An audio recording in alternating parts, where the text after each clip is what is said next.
जय श्री कृष्णा। कैसे हैं आप लोग फ्रेंड्स? आज की चर्चा काफ़ी महत्वपूर्ण होने जा रही है। आज हम चर्चा करने जा रहे हैं ऐसे समय की, जो समय आपके जीवन में सब कुछ बदलने में समर्थ है। सबसे पहले तो आप सभी को नव वर्ष की मंगलमय शुभकामनाएं। इसके अतिरिक्त देखिए, क्या होता है कि हम मोस्टली कभी कभी गलत दिशाओं में प्रयास करते रहते हैं। अगर हम इस समय गोचर में आपके ग्रहों की स्थिति को विवेचना में लें, तो देखिए, सबसे पहले गुरु जो कि आपके कर्क राशि में बैठे हुए थे, वक्र अवस्था में चलते हुए आपके धन भाव से प्रभाव दे रहे हैं। इसके अतिरिक्त केतु महाराज जो इस समय सुख भाव में बैठे हुए हैं, और आपके मंगल सूर्य शुक्र बुध जो आपके अष्टम भाव को कवर किए हुए हैं। वहीं राहु देव महाराज दसम स्थान में बैठे हुए हैं, शनि देव महाराज एकादश स्थान में बैठे हुए हैं। गोचर में ग्रहों की ये स्थिति आपके लिए है। तो देखिए, जहाँ पर इस समय आपका अष्टम भाव बेहद प्रबल हो रहा है, ऐसी स्थिति में इस अष्टम भाव के, क्योंकि अष्टम भाव किस चीज़ का होता है? अष्टम भाव समस्याओं का होता है, परेशानियों का होता है, अचानक धन का होता है, जीवन साथी के पद प्रमोशन का होता है, वाणी का होता है, आपके ननिहाल पक्ष का होता है, ससुराल पक्ष का होता है, रहस्यमयी प्रवृत्तियों का होता है, रहस्यमयी गोपनीय चीज़ों का होता है। अब ऐसे में जब परेशानियां आपके लिए निकल कर आती हैं, तो आपके लिए किस तरीके से चीज़ें, क्योंकि एक ऐसा ग्रह है आपके बर्थ चार्ट में जो हर ललकार का प्रतिकार है। तो ऐसे ग्रह जो हैं वो आपके इस समय पर सुख स्थान में विराजित हैं। सुख स्थान में केतु देव महाराज जो बैठे हुए हैं, वो बहुत ही प्रबल है। जैसे कि हम सभी लोग जानते हैं, जो साधु सन्यासी या फिर जो इस प्रवृत्ति के लोग होते हैं, क्योंकि उनकी उदासीनता के कारण, उनकी संसार से विमुखता के कारण, उनके अंदर आध्यात्मिक शक्तियों का बल इतना ज़्यादा बढ़ जाता है कि वो हर तरीके से स्वयं को समर्थ कर लेते हैं, हर परिस्थिति को। यहाँ तक कि विधाता से लड़ने की शक्तियाँ भी इनके अंदर होती हैं। लेकिन क्या होता है, ये आपको बाहर से सामान्य ही दिखाई देते हैं। ऐसे ही ग्रह हैं हमारे केतु महाराज, उदासीन है। जहाँ राहु देखे महत्वाकांक्षा है, जुनून है, जिद है, अहंकार है, वहीं केतु महाराज उदासीनता है, नम्रता है। जहाँ केतु महाराज आपके अंदर हठधर्मिता को जन्म देते हैं, वहीं केतु महाराज आपके जीवन को शांति से भर देते हैं। जहाँ राहु महाराज आपके जीवन में समस्या ही समस्या उत्पन्न करते हैं, वहीं केतु महाराज समस्या के साथ साथ समाधान भी उत्पन्न करते हैं। तो बहुत महत्वपूर्ण हो जाता है। देखिए, ज्योतिष शास्त्र में हमारे जितने भी ये पाप ग्रह हैं, अगर इन पाप ग्रहों को हम समझें, तो इनसे हमारे लिए, देखिए, एक भी ग्रह को अगर हम समझ लें अच्छे से, तो समझ लीजिए कि हमारे जीवन की समस्याओं के वारे न्यारे हो जाते हैं। हमारा जीवन जो होता है, रनवे पर स्मूथली दौड़ने लगता है। हर समस्या का समाधान जब हमारे पास होता है, तो हमें बिल्कुल भी परेशानियों का सामना नहीं करना पड़ता और हमारा जीवन निर्विघ्न आगे बढ़ता रहता है। केतु महाराज जो बहुत ज़्यादा पावरफुल है, लेकिन देखिए, ज्योतिष का एक और सूत्र है, मैं इसको आपको थोड़ा सा आगे वीडियो में बताने जा रही हूँ। बहुत महत्वपूर्ण है, जो चीज़ों में आपके परिवर्तन के लिए जीवन में पूर्णतया, अगर केतु महाराज एकमात्र अग्नि प्रभाव देने पर आ जाएं, तो आपके जीवन में पूर्णतया परिवर्तन संभव है।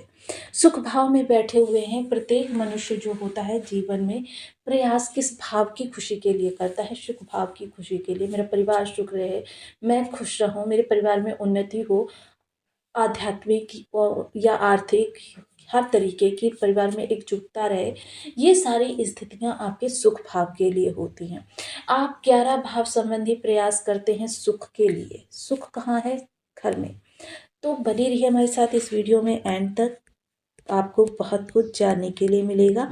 वीडियो बहुत ज्ञानवर्धक होने वाला है। यदि आपके लग्न में कुंडली के प्रथम भाव में 2 नंबर बना हुआ है, तो ये राशिफल आपके लिए है। यदि कुंडली में कहीं भी चंद्रमा के साथ 2 नंबर बना हुआ है, तो ये राशिफल आपके लिए। कुंडली ना होने की स्थिति में आप इसे नाम राशि से भी देख सकते हैं। यदि अभी तक आपने अपने इस चैनल को सब्सक्राइब नहीं किया है, तो प्लीज़ सब्सक्राइब कर लीजिए, वीडियो को लाइक कर दीजिए, चैनल को शेयर कर दीजिए। इससे होगा क्या कि आने वाले हर वीडियो की नोटिफिकेशन मिल सकेगी आपको सबसे पहले।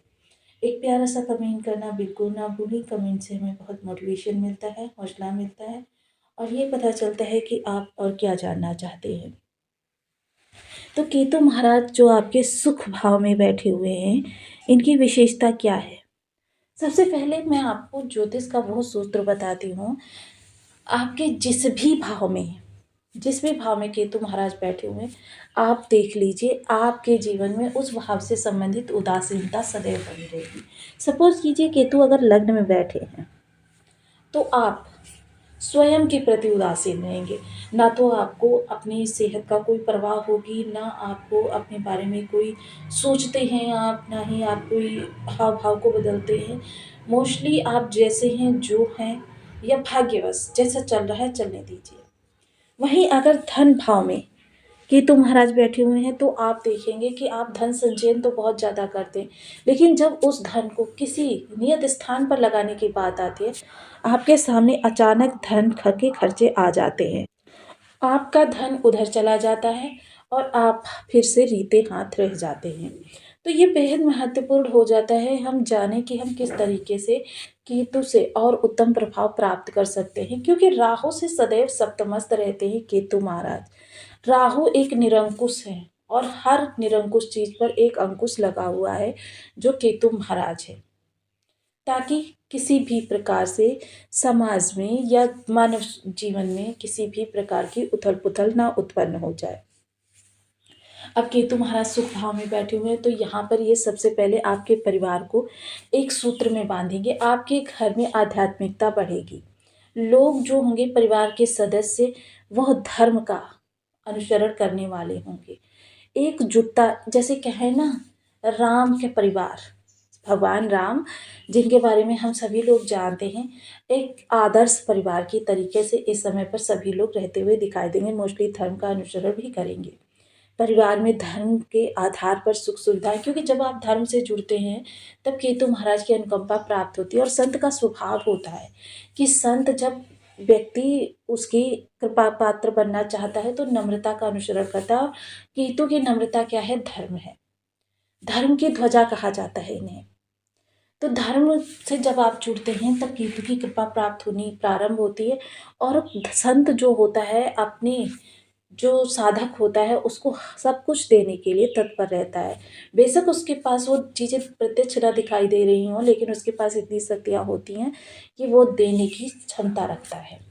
ज्योतिष के मर्मज्ञों को जब केतु के लिए कोई भी संज्ञा नहीं प्राप्त हुई तो इन्होंने इन्हें मोक्षकारी की संज्ञा प्रदान कर दी। वहीं पंचम दृष्टि जब ये अष्टम भाव पर डालेंगे तो मोस्टली अष्टम भाव से उत्पन्न होने वाली जितनी भी समस्याएं हैं, उन समस्याओं का समाधान केतु महाराज करते हुए दिखाई देंगे। अचानक धन आगमन में जो भी बाधाएं, जो भी परेशानियां आपकी उत्पन्न हो रही हैं, उन परेशानियों का निवारण करेंगे। वहीं ससुराल पक्ष या ननिहाल पक्ष से अगर रिश्तों में कटुता है तो नम्रता के माध्यम से इस समय आपके उन रिश्तों को फिर से प्रगाढ़ करेंगे। रहस्यमयी कार्य, देखिए ये प्रभाव केतु के पास भी है। जो राहु का ये प्रभाव है रहस्यमयी, वो केतु के पास भी है। अचानक का भी प्रभाव है, रहस्यमयी प्रभाव भी है। तो इस समय पर आपके जीवन में रहस्यमयी संबंधी जो भी कार्य हैं उनमें गति लाएंगे। सप्तम दृष्टि जो कार्यस्थल पर जाएगी, मोस्टली अगर आपका कार्यस्थल पर मन नहीं लगता, किसी कारणवश लोग आपको परेशान करते हैं, आपके कार्य का क्रेडिट ले जाते हैं, अधिकारी आपको किसी भी प्रकार का तूल नहीं देते, आपके कार्य को बिल्कुल भी वरीयता नहीं दी जाती, तो ये केतु महाराज सारी समस्याएं दूर करेंगे। इसके अतिरिक्त आपको जीवन में अगर कोई चेंजेस करने की आवश्यकता पड़ती है तो इस समय पर वो भी केतु महाराज आपके लिए कराएंगे। नवम दृष्टि कारक स्थान पर जा रही है। यहाँ के कारक होते हैं केतु महाराज। विदेश संबंधी जो भी कार्य हैं या विदेशी संस्थाओं से आप किसी प्रकार से जुड़े हुए हैं, मोस्टली देखिए होम टाउन को छोड़ दिया जाए, सर्वत्र आपका विदेशी विदेश होता है। ऐसी स्थिति में केतु आपके लिए बहुत उत्तम कर सकते हैं। अनावश्यक खर्चों पर नियंत्रण करेंगे। आपकी बीमारियां, देखिए मोस्टली क्या होता है कि आप बार बार डॉक्टर चेंज करते रहते हैं, क्योंकि राहु या केतु दोनों की बीमारियां काफ़ी भ्रामक होती हैं, ये जल्दी से किसी की पकड़ में नहीं आती हैं। तो ऐसे में आपको सदाचार का अनुसरण करना, धर्म का अनुसरण करना, इन बीमारियों पर एक कहते हैं सटीक प्रहार होगा। मोस्टली इस समय शत्रु आपसे भय भी खाएँगे, लेकिन क्या होता है, केतु क्या होता है, शत्रुओं को डराते नहीं है, लेकिन उनको क्या होता है, आपस में इतना ज़्यादा परेशान कर देते हैं, अपनी परेशानियों के अंदर इतना ज़्यादा भरमा देते हैं कि उस व्यक्ति को आपकी ओर सोचने का बिल्कुल भी ध्यान ही नहीं प्राप्त होता है। अब इन समस्याओं से मुक्ति हेतु आपको देखिए, जितना ज़्यादा आप सदाचार से जुड़े रहेंगे, जितना ज़्यादा धर्म का अनुसरण करेंगे, आध्यात्मिक रहेंगे, उतना ज़्यादा आपको केतु की कृपा प्राप्त होगी। ज्योतिष शास्त्र के अंदर गुरु को गुरु माना जाता है और केतु को इनका शिष्य माना जाता है। अब जब केतु इनके शिष्य हैं, तो देखिए दोनों ही ग्रहों की अनुकंपा हमको मात्र धर्म का अनुसरण करने से प्राप्त हो सकती है। वहीं केतु के कुछ विशेष उपाय भी हैं, जिनमें से देखिए सर्वप्रथम ओम केम केतवे नमः।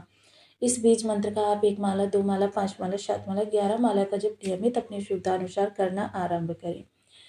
धर्म की ध्वजा कहे जाते हैं केतु, अर्थात अपने घर की छत पर या फिर मंदिर में आप 2 रंग की ध्वजा, अगर मंदिर में लगा रहे हैं तो प्रतिमाह लगाएँ, अगर घर में लगा रहे हैं तो देखिए 2 रंग की ध्वजा आपको लगानी है, और जब ये खराब होने लग जाए यानी कि कट फट जाए, तुरंत इसको जल प्रवाह कर दीजिए, दूसरी लगा दीजिए।